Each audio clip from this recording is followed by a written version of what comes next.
इन बच्चों ने बचपन से सिर्फ कैप्सूल खाए थे। उन्होंने कभी असली खाना नहीं देखा था।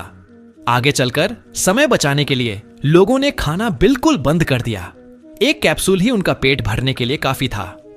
रेस्टोरेंट में अब खाना नहीं बनता था और कुत्ते का खाना भी कैप्सूल के रूप में बनता था।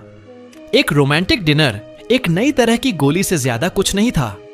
लड़की की मां हमेशा बिजी रहती थी। हर सुबह वह अपनी बेटी को नाश्ते में एक कैप्सूल देती थी, फिर रास्ते में काम निपटाते हुए उसे स्कूल ले जाती थी। खाने के समय सब बस एक कैप्सूल निगल लेते थे। लेकिन एक दिन लड़की स्कूल से घर आई तो उसने अपनी मां को बीमार पाया। इसके बावजूद उसकी मां काम पर जाने पर अड़ी रही।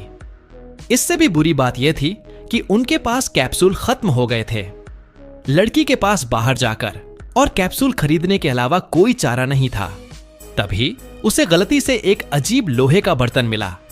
उत्सुकता में उसने उसका पीछा करने का फैसला किया। वह गलियों से होता हुआ और पेड़ों के झुंड से होते हुए आखिरकार एक छोटी सी फूस की झोपड़ी के पास पहुंचा। उसने दरवाजा धक्का देकर खोला अंदर झांकने के इरादे से, लेकिन एक चूहे ने उसे अंदर धकेल दिया। अंदर एक अजीब बूढ़ा आदमी था जो बहुत गुस्से में लग रहा था। तभी लड़की के पेट में गुड़गुड़ाहट हुई और बूढ़े आदमी का चेहरा तुरंत नरम पड़ गया। बूढ़े आदमी ने तुरंत उसके लिए एक स्वादिष्ट डिश तैयार की, लेकिन लड़की ने इतनी स्वादिष्ट चीज पहले कभी नहीं देखी थी। उसने डिश को कैप्सूल की तरह पकड़ा और अपने मुंह में ठूंस लिया।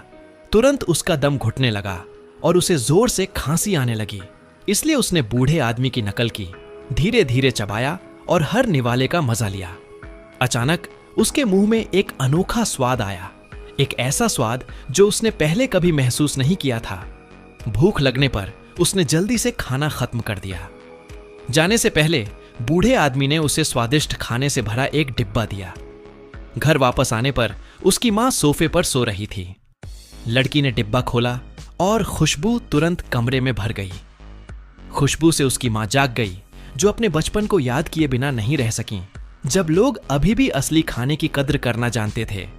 अपनी बेटी को कैप्सूल पर पला बढ़ा देखकर उसके चेहरे पर आंसू बह निकले। उसने अपनी बेटी को कसकर गले लगा लिया। उस दिन से लड़की का लंच उसकी मां का बनाया हुआ खाना बन गया। बाद में मां और बेटी गांव लौटी और उन्हें पता चला कि बूढ़े आदमी ने एक रेस्टोरेंट खोला